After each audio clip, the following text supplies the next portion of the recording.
పిలాతు ప్రధాన యాజకులతోనూ జన సమూహంతోనూ ఈ మనుషుని యందు నాకు ఏ నేరమో కనపడలేదట. ఏమిటో యేసుక్రీస్తునందుకి వాళ్ళ న్యాయ మాటలు తీసుకెళ్తే అక్కడ ఉన్నటువంటి న్యాయస్తుడు ఎవరైతే రాజుగా ఉన్నాడో అతనికంట యేసుక్రీస్తునందు ఏ నేరమో కనిపించడం లేదా, అతను అయిపోయింది.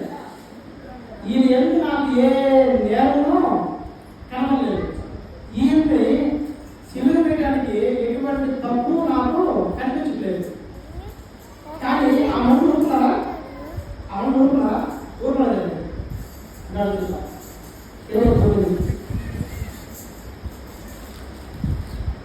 వేలాడుతున్నా వేలాడబడిన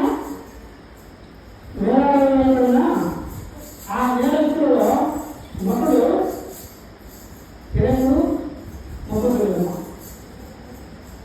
తీసుకున్నారా?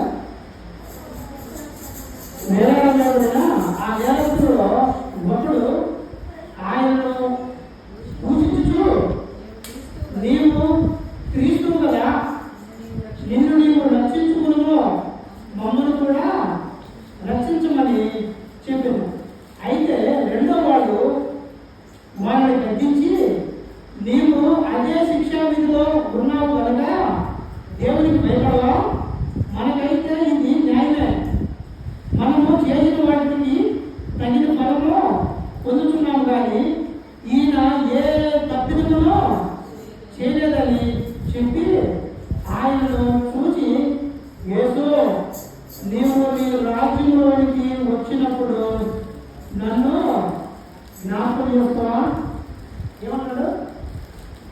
ఏమన్నా అక్కడ వాస్తవంగా యేసుక్రీస్తుని సిలువ వేయడానికి